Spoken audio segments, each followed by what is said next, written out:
अस्सलामुअलैकुम दोस्तों। आज के इस वीडियो में हम आपके लिए लेकर आए हैं एक ऐसा अजीबोगरीब वाकया जिसे सुनकर आपका ईमान ताज़ा हो जाएगा, साथ ही साथ आप हैरत में भी पड़ जाएंगे। ये वाकया है एक इमाम साहब का और एक जिन्नात के जनाजे का।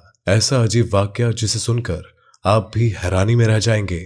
तो मेरी आपसे गुजारिश है कि इस वीडियो को आखिर तक जरूर देखें और अगर अभी तक आपने हमारे चैनल को सब्सक्राइब नहीं किया है तो जल्दी से चैनल को सब्सक्राइब कर दीजिए और इस वीडियो को लाइक भी कर दीजिए। दोस्तों, ये वाकया पाकिस्तान के आजाद होने के कुछ साल बाद का है।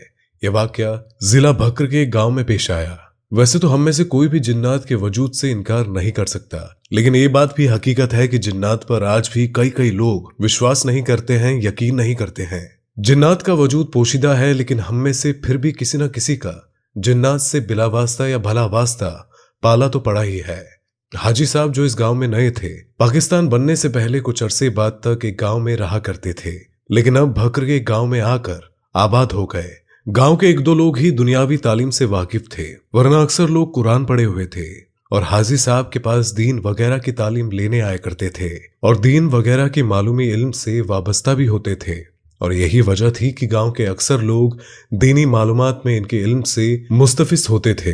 जब भी मन होता तो गांव वाले हाजी साहब से अंबिया इकराम अलैहिस्सलाम के वाकयात और किस्से सुनते थे।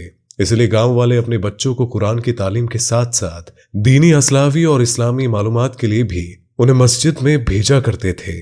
गांव के बीचों बीच एक पुराना दरख्त था जिसके आसपास सब्जा और हरियाली मौजूद थी और जहां गांव के मर्द हजरात अपने माल मवेशी छोड़कर उस पुराने दरख्त के पास बैठ जाया करते थे। इमाम साहब भी बकरियां चराने वहीं पर जाते थे और दीन की बातें करते थे। उन्हें अपने इल्म और आगाही का जर्रा बराबर भी गुरूर नहीं था, इसीलिए सभी लोग उन्हें जनाजा पढ़ाने के लिए बड़ा तकलीफ बुलाया करते थे और उन्हें कोई तकलीफ दिए ही बुला लेते थे और वो चले भी आते थे, और चाहे उसके लिए उन्हें किसी भी दूर के गांव में जाना पड़ता। सर्दियों का आमला होता या गर्मियों का, वो बस चले जाते। सर्दियों की ही एक सर्द रात में ठंडी हवा में ईशा की नमाज के बाद किसी ने हाजी साहब के दरवाजे पर दस्तक दी। दरवाजा हाजी साहब ने खोला तो सामने 3 सफेद दाढ़ी और नूरानी चेहरे वाले आदमी खड़े थे। दरवाजा खुलते ही एक ने निहायत अदब से सलाम किया और पूछा, क्या यही हाजी कुदरतुल्लाह साहब का घर है? इमाम साहब ने जवाब दिया, जी हाँ, मैं वही कुदरतुल्लाह हाफिज हूँ। तो उन शख्स ने कहा, इमाम साहब, मेरे भाई का इंतकाल हो गया है और मैं आपसे उनकी नमाज जनाजा पढ़ाने की दरख्वास्त करने आया हूँ। वो आपकी दीनी उलूम पर मजबूत गिरफ्त और मखलूफ की दस्त रस की वजह से आपको इंतहाई पसंद करते थे और उनकी ख्वाहिश भी थी कि आप उनका नमाज जनाजा पढ़ाएं। इसी वजह से हम आपके पास हाजिर हुए हैं। मैयत तैयार है, सब सफ़े बांधे हुए हैं और बस आपके इंतजार में ही है। बराए मेहरबानी हमारे साथ चले। तभी हाजी साहब ने उनसे पूछा कि क्या मैं उनको जानता हूं जिनका मैं नमाज जनाजा पढ़ाने जा रहा हूं, या वो मुझसे मिल चुके हैं? तो तभी उस शख्स ने जवाब दिया, मेरे भाई आपको पुराने घर में अक्सर सुना करते थे और तब से वो आपसे इतनी अकीदत रखते हैं। हाजी साहब ये सुनकर और उनकी हरकत व सकनात देखकर कुछ अजीबोगरीब मामूली सा उनको एहसास हो चुका था। अजीबोगरीब गैर मामूली महसूस वो कर रहे थे और वो शख्स बिना पलके झपकाए हाजी साहब को देखकर उनसे गुफ्तगू किए जा रहा था और बाकी दो खामोश खड़े होकर उन्हें देख रहे थे। हाजी साहब के लिए रात का जनाजा कोई नई बात नहीं थी। इससे पहले भी कई बार लोग रात को आए थे उनके पास नमाज जनाजा पढ़ाने के लिए, और उनके लिए तो एक आम सी बात थी कि रात का जनाजा आया है। इसीलिए उन्होंने आदमियों से कहा कि आप यहीं पर रुके, मैं अपना लिबास तब्दील करके आता हूँ। हाजी साहब के लौटने पर वो हाजी साहब के आगे चलने लगे और चलते चलते गांव के हदों से बाहर निकल आए। उनकी हैरत अंगेज रफ्तार के साथ हाजी साहब को उनके साथ चलने में काफी दुश्वारी हो रही थी। गांव से दूर एक सुनसान घाटी की तरफ जाते हुए हाजी साहब को घबराहट होने लगी और उन्होंने उन तीनों को मुखातिब करते हुए कहा कि शायद आप इस गांव के रास्ते से वाकिफ नहीं है, मुझे बताएं कि आपको कहां जाना है, शायद मैं आपकी कुछ मदद कर सकूं, क्योंकि इस रास्ते पर तो सिर्फ एक सुनसान घाटी है। पहले वाला शख्स अचानक बोला, ए आदमजात, डरो नहीं, हम बिल्कुल सही सिमत पर जा रहे हैं। उसकी बात सुनकर हाजी साहब डर गए। हाजी साहब जहन में कड़ियां मिलाने लगे।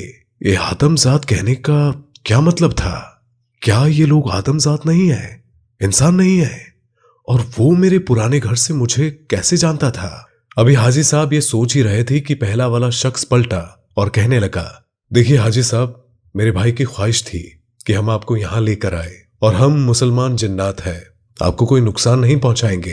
हाजी साहब ने हबासों को काबू में किया और घाटी की तरफ चल दिए और वहां जाकर देखा जो लातादाद लोग सफेद दाढ़ी और सफेद लिबास पहने खड़े थे। उनके कद बहुत लंबे लंबे थे। हाजी साहब ने जनाजे की इमामत करवाई। इमामत के बाद जो जिन हाजी साहब को लाया था उनके सामने खड़ा हो गया और कहने लगा, आपका बेहद शुक्रिया कि आपने हमारे भाई की ख्वाहिश पूरी की है, हमें बहुत दूर जाना है।